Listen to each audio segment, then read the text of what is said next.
it's Nicole. Welcome to the channel. Today's video is for the newest release from Mooncat. I have their new Songs of Siren collection. This is a 9-piece release with a whole variety of finishes. We have thermals, we have flakies, we have shimmers, we have magnetics, we have a dash of holographic. There's a lot of stuff going on in this release. So the polishes featured in today's video were sent to me by Mooncat in PR. This video is not sponsored, and thank you very much to Mooncat for gifting me these polishes. As per usual, I will have links in the description box so you can pick these polishes up. Mooncat does ship internationally from their website, but they do also have a few international stockist pages. I will also have their social media pages, my social media pages, plus timestamps are down there as well. Let's just get into this video. First up, we have Dark Omens, which Mooncat describes as a dark purple thermal that transitions from a shade of deep dark purple when cold to a shade of light purple when warm. Dark Omens had a fantastic formula. As you're seeing here, this one was very reactive for me. My hands were pretty warm when I was doing my live swatches, so I found this change really easily for me. It was a little bit on the thicker side, but the kind of thickness that I usually expect from like a more opaque cream was not so thick that I had any kind of difficulty with application, and I didn't need to add any thinner to it either. I found it applied really smoothly and surprisingly opaque. My full-in swatches show Dark Omens in 2 coats plus glossy top coat. The cold state is definitely opaque in 2 coats. However, I think for the warm state, this could potentially be a 2 to 3 coater depending on personal preference. When the nail was completely in the warm state, I saw a little bit of unevenness. This also dries down a little bit dull, so you will want top coat for a glossy finish. The cold state, this polish is so dark that in low lighting, it does appear to be black. I don't personally think either of these colors are colors that I think of as me colors, but I was really surprised at how much I liked how this one looked on me. Nothing in here is going to dry down textured, and removal will be very easy. I also want to throw in just a couple of notes in case someone watching this is brand new to thermal polishes. Now listen closely. There are 2 things that you want to keep in mind regarding thermals. Thermals have a shorter shelf life to them than regular nail polishes. How long that shelf life is very much fluctuates. In general, I find most brands say about a year. I have thermals that are still changing colors after 5 years, and I have other thermals that died in 3 months. There's really no way of knowing until it happens. Another big one when ordering thermals online is if you live someplace where you're having currently extreme temperatures, so either really warm or really cold, do not let your thermals sit in your mailbox all day long or all night long. Extremes in temperatures can kill your thermal pigment. I've generally found that extreme heat is more detrimental to the thermal pigments than extreme cold, but either way can kill your thermal. And of course, you can still wear the polish after the thermal pigment has died. Hopefully this didn't scare anyone off from buying thermals. I just thought this was important information to know just in case you're new to the nail polish world and you've never tried a thermal polish before. And now we have Maelstrom, which Mooncat describes as a deep blue-green jelly filled with a color-shifting green to yellow iridescent flake as well as micro holographic glitter. Maelstrom had a fantastic formula. Because this one is in a jelly base, you do need to build it up to gain opacity as well as to get the same color on the nail that you see in the bottle. There is just something about flakies in a jelly base that never ceases to just knock my socks off. It just always looks so pretty. While coverage for this one was pretty great in 2 coats, I found to get that same deep bluish green that I was seeing in the bottle, I did need to go in for 3 coats for my full hand swatches. I will still call this one a 2 to 3 coater depending on personal preference, but I personally think it looks better in 3 coats than it does in 2. The flakies in here do not dry down textured. They will not be overly difficult to remove, but I still wouldn't recommend scrubbing this one off. Definitely use the soak off method for the easiest removal. I thought for sure that this was going to stain my nails really badly, and for some reason I still chose to wear it for a little over a day and a half. I am really happy to report that I did not personally experience any staining with it. However, make sure to wear base coat anyway, just in case. And now we have the Sea Between Us, which Mooncat describes as an ocean blue jelly jam-packed with green iridescent flakies, light blue shimmer, as well as micro holographic glitter. Formula was absolutely fantastic, not too thick or too thin. The flakies also do not dry down textured in this one, and they spread out very evenly and easily. Much like Maelstrom, I just love how flakies look in a jelly base. I like it a lot. Again, it's just a finish that I will never get tired of seeing. While the official description does include a light blue shimmer for this one, I did not pick that up at all with my eyes in person. The flakies and the holographic glitter were the stars of the show, and that's all my eyes could see in this one. I'm going to call this one another 2 to 3 coater depending on personal preference. For my full hand swatches here, I use 3 coats. Coverage is fairly even in 2 coats, so assuming you don't mind that you don't get the exact same base color in the bottle on the nail, as well as it not being as opaque in 3 coats, it's definitely passable in 2. And while this one is fairly opaque, I could still see some of my visible nail line with this one in 3 coats. I do think that the flakies and the glitter do largely distract from it, but if you look for your nail line, you can definitely see it. Removal for this one won't be the most difficult thing ever. I still will never suggest to anyone to try to scrub off a flaky polish. It's going to be very messy and just very annoying. Use the soak off method or peel off base coat if you have one. And because I got my footage mixed up between these two polishes, I thought I should just compare Maelstrom to the Sea Between Us. Don't actually think these two polishes are super similar when you look at them side by side, but when you're putting on your first coat, there is some resemblance between the two.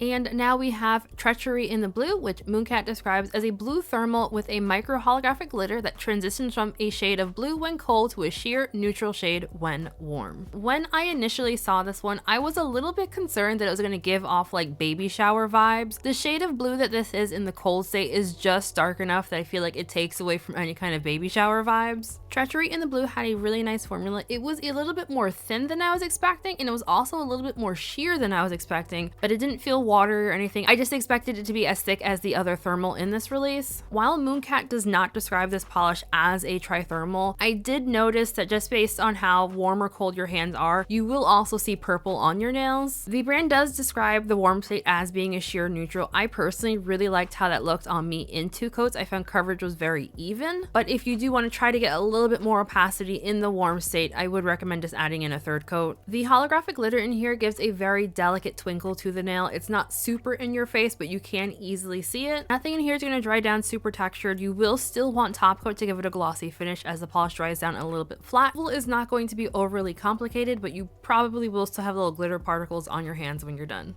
This next polish is called Ghost Ship, and Mooncat describes it as a royal purple magnetic with blue shimmer micro holographic glitter that reveals a bright silver magnetic stripe. Ship had a fantastic formula. The base did not feel overly thick or thin, 0 application issues. I generally prefer my magnetics to have a lot more color shifty goodness to it than just plain silver. It was a bit of a shock to me, but how much I really enjoyed how this one looked on my nail. The live swatch here, I'll be showing this one magnetized using a wand style magnet and the horseshoe style magnet. Horseshoe style gives it a velvet effect, and that's what I use here for my full hand swatches as well. Really love how this looks with the velvet effect, but I feel like it's one of those effects that doesn't look great in photos. Like, you really have to see it moving around to be able to appreciate how cool it looks. It's magnetized super easily for me. All of my swatches, I only magnetize the final coat. I found this to be opaque on me in 2 coats. Let's get a little bit more sheer once you magnetize this one, so if you magnetize all of your coats, this will look a lot less opaque than it does in my swatches. By the way, my ring finger and my pinky show the polish unmagnetized. For this one, if you don't magnetize it, you're not really going to see that blue shimmer very well. Nothing in here is going to dry down textured. Fairly easy removal, but it will be a bit messy. And now we have the Siren's Revenge, which Mooncat describes as a mint green filled with a color shifting blue to green shimmer. The Siren's Revenge had a good formula. My bottle did a little bit of leaking in transit, so I did have to do quite a bit of cleanup on the bottle, as well as adding some thinner because it had gotten very thick. I obviously won't be counting the thickness against the polish because again, it leaked during transit. I will admit I am a little surprised that this is being described as a mint green. I wrote in my notes that this was like a seafoam green. That's suspicious. I can see where they were going with mint green. I would imagine that the shimmer in here does make the polish seem like a little bit more blue toned. The shimmer is also a bit larger in particle size. I honestly had thought this was like a microflake. My swatches show the Siren's Revenge in 2 coats plus glossy top coat. I am still going to call this one a 2 to 3 coater. I feel like looking at my footage, I could see a little bit of unevenness in the base. So I probably would have benefited from a 3rd coat. The shimmer in here is not going to dry down textured. It won't be difficult to remove, but it will be fairly messy. And now we have Quicksand's Embrace, which Mooncat describes as a dusty pink magnetic that has a soft, subtle silver holographic magnetic stripe. Quicksand's Embrace had a fantastic formula. This is such a soft and delicate color. I am not generally one for soft and delicate anything, but this one was really pretty. As a magnetic polish, I found it magnetized super easily for me. For my full hand swatches, I used a ring style magnet. Here for the live swatch, I'll be showing using a wand, and then I'll also show it with the velvet technique. Personally, I thought this looked really cool with the velvet technique. As I mentioned, this is a very soft and delicate shade. You are not going to get like boom in your face holographic with this one. And as someone who really loves boom in your face holographic moments, I was a little disappointed that this was a delicate one, but the description does say it's delicate, so I'm not that mad at it. Positive side, I do think for those of you who have to wear office appropriate neutrals to work, I think this could potentially be an office appropriate shade. Fridge was a lot better than I was expecting. I only needed 2 coats for my full hand swatches. I'm honestly undecided on if if I like this one more magnetized or unmagnetized. Like, I think it looks really cute both ways. Thing in here is going to dry down textured, so removal will be very easy. The only thing on removal is you're going to have little holographic pigment stuck to your fingers a little bit. And now we have Am I Everything You Fear, which Mooncat describes as a dusty, deep teal filled with a color shifting pink to orange to green shimmer, as well as micro holographic glitter. Am I Everything You Fear had a fantastic formula. I knew when I saw Michelle's swatches of this one that this was going to be absolutely amazing, and it was. Surprise, surprise. Formula was fantastic. It starts off a little bit sheer, so you do need to build it up to get the most opacity. For my full hand swatches, I opted to swatch it in 3 coats. I'll call this one a 2 to 3 coater. Coverage is pretty even in 2 coats, but you don't get the same depth of color in 2 coats that you get with 3. The shimmer in here is absolutely gorgeous. I was seeing all 3 colors on my nail, pink, orange, and green, and then paired with the holographic, I was a very, very happy camper with this one. If you're balling on a budget and you want to know which polish I'd recommend to get from this entire release, this would be it. It's absolutely gorgeous. Glitter gives off some very slight texture, but it won't make removal overly difficult. I used 1 coat of top coat and that smoothed it out really nicely for me. I generally find teals to be major stainers for me. I'm currently still wearing this polish, so I can't say whether or not it stains. I'm currently anticipating that it will stain, but I'm loving how this looks so much that I don't particularly care either. But make sure to wear base coat. And the final polish in this release is called a Most Destructive Melody. Mooncat describes this one as a multi-chrome shimmer that shifts between blue and purple when viewed at different angles. This polish also had a fantastic formula. It was surprisingly opaque, but not quite a 1 coater. This is also a little bit more color shifty than just blue and purple. In person, I was able to see blue, purple, as well as pink. I feel like you can see it really nicely here in the live swatch. This is one of those shimmers that tend to get a little bit washed out in bright direct lighting. Like, it looks like you're seeing silver here on my nails. It's not really there. That's just like the light hitting my nail. For whatever reason, this polish looks to me like it's supposed to be a magnetic. I did give it a try to see if I can magnetize it. It does not magnetize. It just kind of looks like it should. My full hand swatches show a Most Destructive Melody in 2 coats plus glossy top coat. Nothing in here is going to dry down textured. Removal will be very easy, but you will want top coat for a glossy finish. Alrighty, so final thoughts. I mentioned this in the last Mooncat video, but I really love how it feels almost immersive when they're sharing the inspirational stuff for releases. I just really, really love that touch that they give their collections. I will fully admit, at the time of recording, I have not yet finished swatching these. Editing Nicole is gonna pop in a moment to give you all of her thoughts and feelings and opinions. Hey, editing Nicole. So for my final thoughts for this release, I absolutely love this collection. This was such a fun release. Once again, I love the variety of finishes. I love the variety of colors. I feel like for my own personal color preferences for nail polish, I lean very strongly towards pinks, blues, purples, and teals.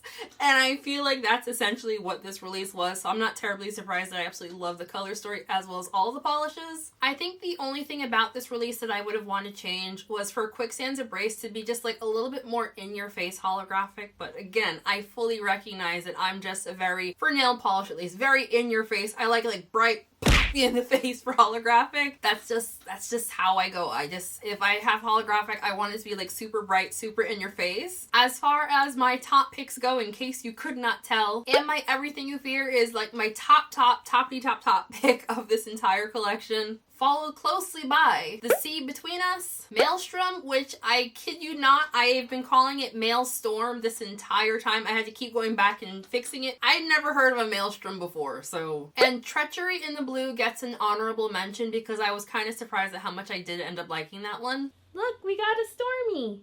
The Songs of Siren collection is available right now on the Mooncat website. All of the polishes are priced between $15 and $16 for 12 ml bottles. This collection is not limited edition, so it should be around for quite a while. Mooncat has by far one of my favorite bottles in the entire nail polish world. This cap has like a hold on my soul. If you are new to the brand, Mooncat is a US-based boutique brand. Their polishes are 10-free, cruelty-free, as well as being vegan-friendly. Rumor has it Mooncat is gearing up for a sale that's happening sometime next month. I don't know if Mooncat has actually said that's what it was, or if we all just keep repeating it.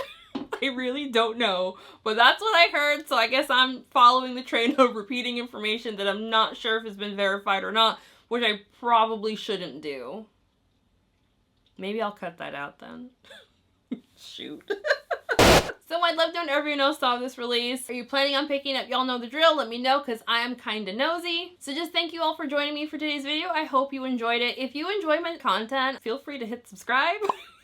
I upload new videos every week, Tuesdays and Saturdays. I go live on Sundays. I also have some members only live streams that take place on Fridays. Before we end today's video, I do want to give a very special shout out to my channel members, Shenanigang. Just thank you guys. Ooh, there's a cat here floating right there. Just thank you guys for your love and support. Names, of course, all on the screen right now. If you would like to sign up for my channel memberships, I have a link for that in the description box. But, as always, please do not feel pressured. Just, like the video, comment, share, subscribe, tell your nail polish loving friends. If you have friends who aren't into nail polish, but like, nonsense and shenanigans, I got videos for them too. And also, I have a potentially unhealthy obsession with Twilight. So, if you like seeing what my shirt of the day is, hit subscribe. Since I brought it up, yes, that is Edward Cullen as a Furby. Tell me this is not like fine art. I dare you to tell me this is not fine art. I dare you. That is some fine archery. I don't think artery is a word. Well, artery is a word, but I don't think it's a word in the way that I used it. You know exactly what I meant though, so therefore it's a word. Thank you everyone for watching. Have a fantastic week and I'll see you in the next one. Bye. When I get high, I ain't looking at the clock, still ballin' like Brian. Yeah, I'm headed to the Bucks, then I'm ballin' like yeah.